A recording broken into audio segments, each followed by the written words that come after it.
بسم الله الرحمن الرحیم نحمده ونصلي على رسوله الكریم اما بعد. محترمو قدرمنو دوستانو، الله رب العزت مو خوشاله ولره. زه غواړم چې د یوې خبرې سپیناوی ستاسې په حضور کې وکم. تبلیغي اجتماعي د مروجه تبلیغي جماعت اجتماعي چې په هر ځای کې کیږي، هغه که په هندوستان کې وي، که په بنگلاديش کې وي، که په پاکستان کې وي، که په افغانستان کې، په هر ځای کې په هر سیمه کې چې کیږي، د هغه علاقې او د سیمې ګڼ شمېر مشران علما کرام همیشه هغوی ګډون پکښې کړی دی. د زموږ اکابرو څخه ټول ګډون پکښې کړی دی. د دارالعلوم دیوبند د اکابرو او مشرانو علماو څخه یې راونیسه بیا الی یومنا هذا د ټولو علماو په دې اجتماعګانو کې ګډون کړی دی. خو دغه تبلیغي اجتماعي نن یو پیغام چا راواستوی چې د هغه مولوي صاحب د خوا څخه ډېرې بدې یادول سوي وې. زه هغه نکتې وایم چې د خپل په بیان کې ښوولي دي چې دا اجتماعي څنګه اجتماعي دي. اول خو د دې اجتماعو اړونده زموږ د اکابرو ګډون حضرت مولانا قاري محمد طیب قاسمي صاحب چې حکیم الاسلام صاحب په نامه سره یادیږي، هغه خپله په اجتماعو کې ګډون کړی دی او بیانات یې پکښې کړي دي. او د دې څخه وروسته راځه شیخ الحدیث حضرت مولانا سلیم الله خان صاحب چې د 2 کاله کېږي وفات شوی دی، هغه هم خپله اجتماعو ته تللی دی او په اجتماعو کې ګډون کړی دی. او شیخ مولوي عبدالحکیم صاحب دامت برکاتهم العالیه چې قاضي القضات دی، هغه هم خپله اجتماعو ته تللی دی. او د هغه ترڅنګ نور زموږ مشران علما کرام تللی دي، د ټولو ګډون پکښې کړی دی. او حضرت مولانا مفتی محمد فرید صاحب هم ګډون پکښې کړی دی رحمت الله تعالی علیه. او د هغه ترڅنګ حضرت مولانا شیر علي شاه صاحب، حضرت مولانا بجلیګر صاحب رحمت الله تعالی علیهم دې ټولو ګډون پکښې کړی دی. او زموږ اکابرو د یوه خبره بله هم وکمه چې پر تبلیغ باندې کم رد و قدح کړې ده، هغه یې د اصلاح دپاره کړې ده. د تبلیغ والا د اصلاح دپاره نه دپاره د دې چې تبلیغ والا بد خلک دي یا دا طریقه بده طریقه ده. اما یوه ډله داسې کسان پیدا سوي دي په دې وروستیو کې چې هغوی د تبلیغ د دا اوس موجوده تحریک سره په ضد او په عناد کې دي. تشریحات نابغه په نامه سره یو کتاب دی، په هغه کې صاف واضح دا لیکل دي چې زه د تبلیغ مخالف نه یم.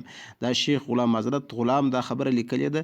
خو اما د دغه د الیاس د منشن، یعنې د حضرت مولانا الیاس چې هغه د تبلیغ بانی دی، امام التبلیغ دی، د هغه د موجوده تحریک مخالف یم.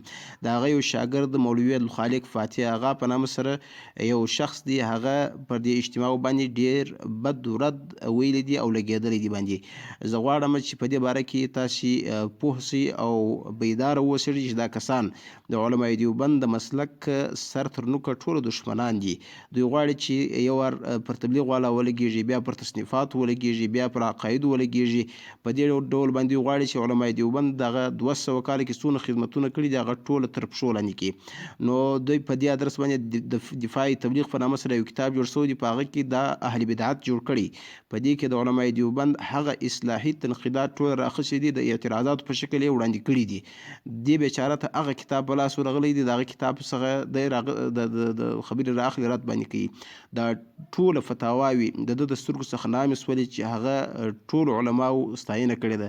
یعنې فتاوای فریدیه حضرت مولانا مفتی محمد فرید صاحب لیکلې ده په خپل لاس باندې، تقریبا 20 فتواوي د تبلیغ فتائد باندې لیکلي دي. او دا یې پکښې لیکلي دي چې د تبلیغ اولیاء مشران دا د الله ولیان دي، او څوک چې د دې زندقې په دور کې د تبلیغ مخالفت کوي او یا په دې پسې بد رد وایي، دا د دین دشمني ده. دا حضرت مولانا مفتی محمد فرید صاحب لیکلي دي. او فتاوای حقانیه کې دا مسله لیکلې ده واضح.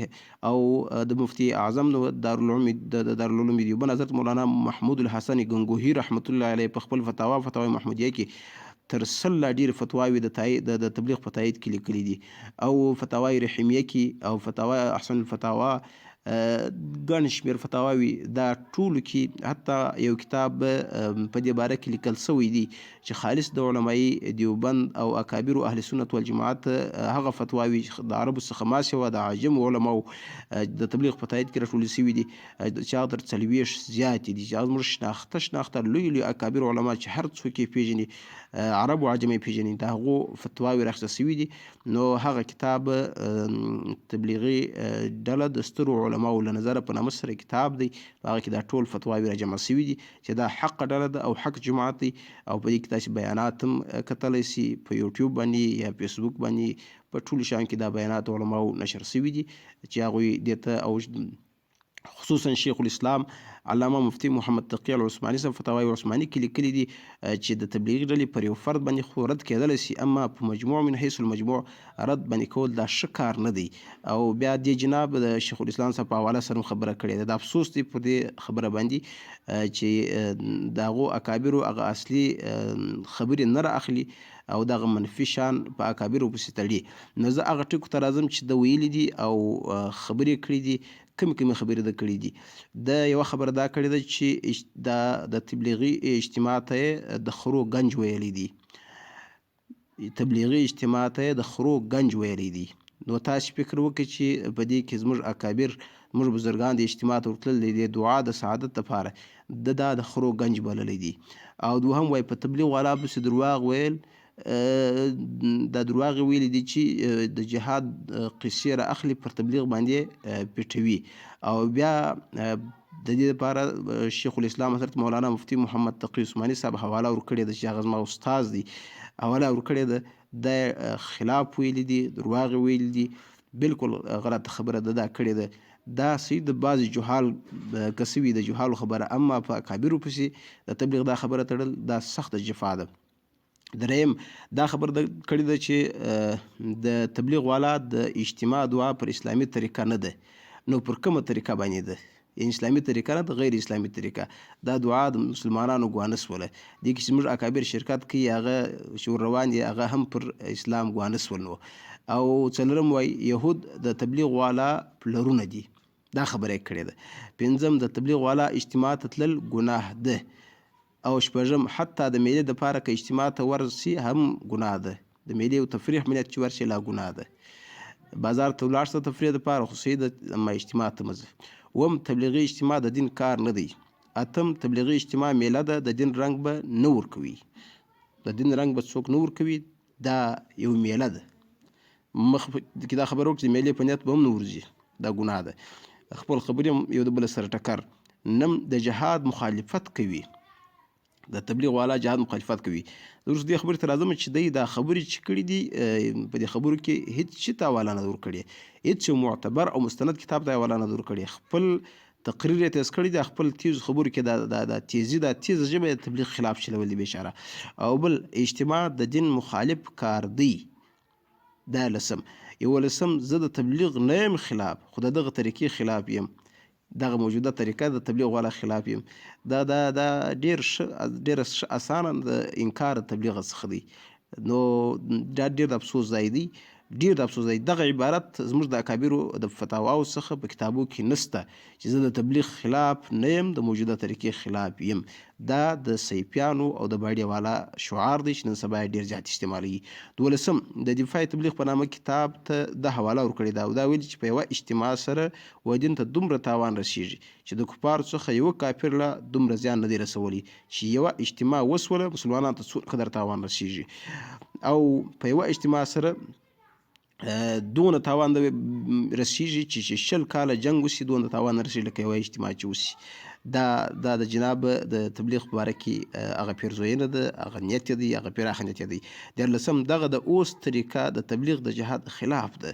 دا بل. څوارلسم حاجي عبدالوهاب مړ سو خو ایمان یې نو جوړ نسو، ایمان یې جوړ نسو. د بلې خوا څخه حضرت مولانا مفتي محمد فرید صاحب حواله ما تاسې درکړه چې هغه تبلیغ مشران اولیاء بولي او د ایمان خاوند نه بولي.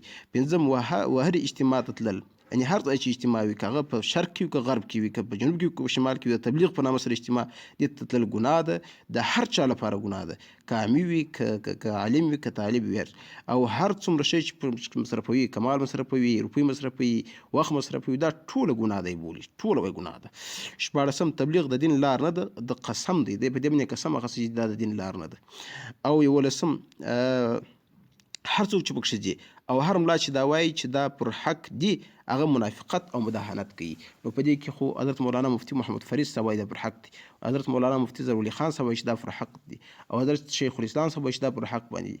او دا ټول اکابر تر 200 تر 1500 لا ډیر اکابر چې دا ټول وایي چې دا پر حق او حق ډله ده. یعنی هیڅ موږ په اکابر کې څوک شته نه چې هغه وایي تبلیغ نه حق ډله ده. نو دا ټول خدای نکرده منافقین شوله. یا مداهنت څخه کار واخیستې، مداهنت د بې غیرتیا څخه دا ټول بې ننګه شوله، یوازې ته غیرتمن شولې. اتلسم دی وایي د بې مذهبو خلکو صفت به درته کوي تبلیغ والا، بل شی نشته پکښې.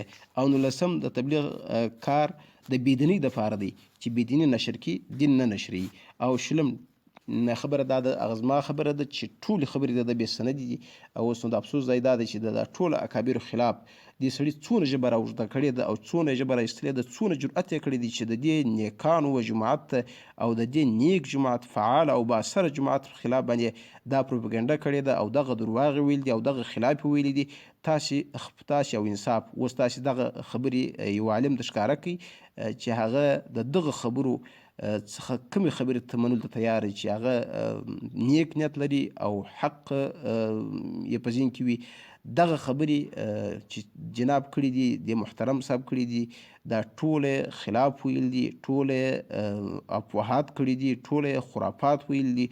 د تبلیغي جماعت صرف د ضد او د عناد په وجه باندې د اهل حق سره د ضد او د عناد په وجه ویل دي. که چیرې دی د اهل حق څخه یو عالم وای دا خبرې به تر خوله نه وای وتلې، خو د دې خبرو د خوله څخه د رایستو په خاطر دی لا واضح روښانه سو چې دا سړی پر ناحقه باندې دی، پر باطله باندې دی، باطله لارې ګرځېدلې ده، غواړي چې خپل تحریک دغه د سیفیت په تحریک دی هغه مخ ته بوځي. چونکې د دوی دپاره تر ټولو غټ ستر خنډ همدغه تبلیغي جماعت دی چې د دوی دعوت مخ یې نیولی دی، نو ځکه دوی عناد ډېر ورسره کوي. والسلام علیکم ورحمة الله وبرکاته.